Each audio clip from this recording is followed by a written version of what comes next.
grade 10, ano. Yan yung mga napakabababa. Yung salary grade 11, which is actually doon nagsisimula yung cut-off ng ating mga professionals and teachers are among the lowest paid professionals at salary grade 11. Napakalit pa rin ito, no? Like for example, teachers, the entry level position for any government professional ay salary grade 11 lang. So that's only 27,000. So medyo masakit, no? Masakit at the same time, no? Talagang nakalulungkot po, no? Tapos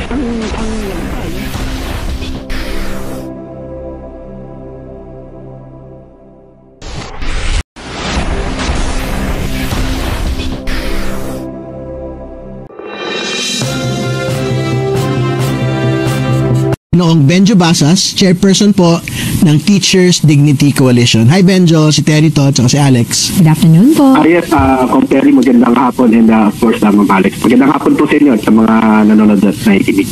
Yung maigsi nyo na lang kung pagtingin dito po sa, well, taon-taon naman po itong report, no? Ng pinakamalalaking mga kinita ng mga opisyal po ng pamahalaan.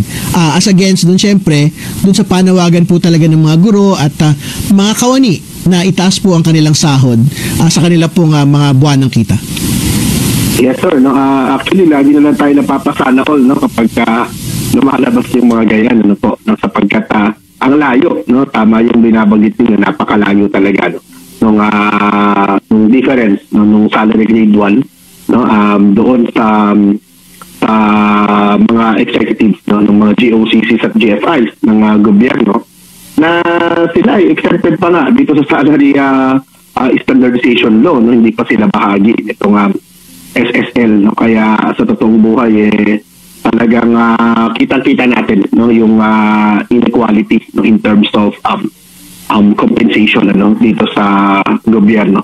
At ang mahirap pa nito, no, yung mga matataas ng sweldo, well, even no, those who are actually included in the SSL, no, yung mga executives, no, yung mga nandyan po, no, sa halimbawa, yung mga mambabatas, yung mga presidente, no, generals, no, kung sino pa, no, o mga cabinet secretaries, no, ito pa yung mga tao na libre yung sasakyan, no, meron silang ratas, meron silang mga staff, no, pero yung mga talagang government workers, no, na talagang hanggang salary grade 10 kasi, no, kung Terry, no, yan yung mga salary grade 10, ano, yan yung mga napakabababa, no, yung salary grade 11, which is actually doon nagsisimula yung cut-off ng ating mga professionals and teachers are among, no, the lowest paid professionals at salary grade 11.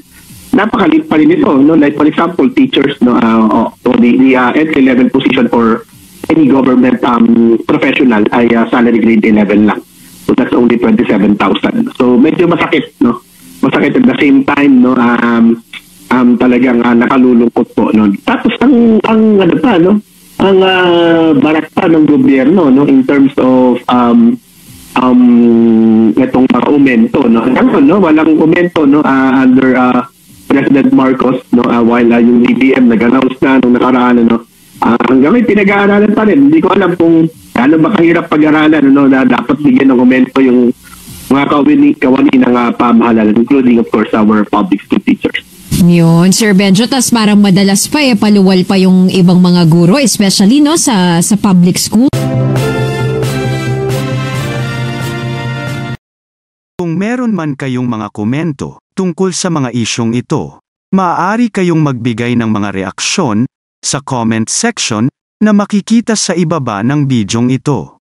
Maraming salamat, at kung ikaw ay interesado ng mga bidyong tulad nito, mangyaring suportahan ang channel na ito sa pamamagitan ng pagpindot ng like, pag-share ng mga video, at kung bago ka pa lang sa channel na ito, please subscribe sa channel na ito at pindutin ang notification bell at piliin ang all upang maabisuhan ka para sa mga paparating pang mga videos.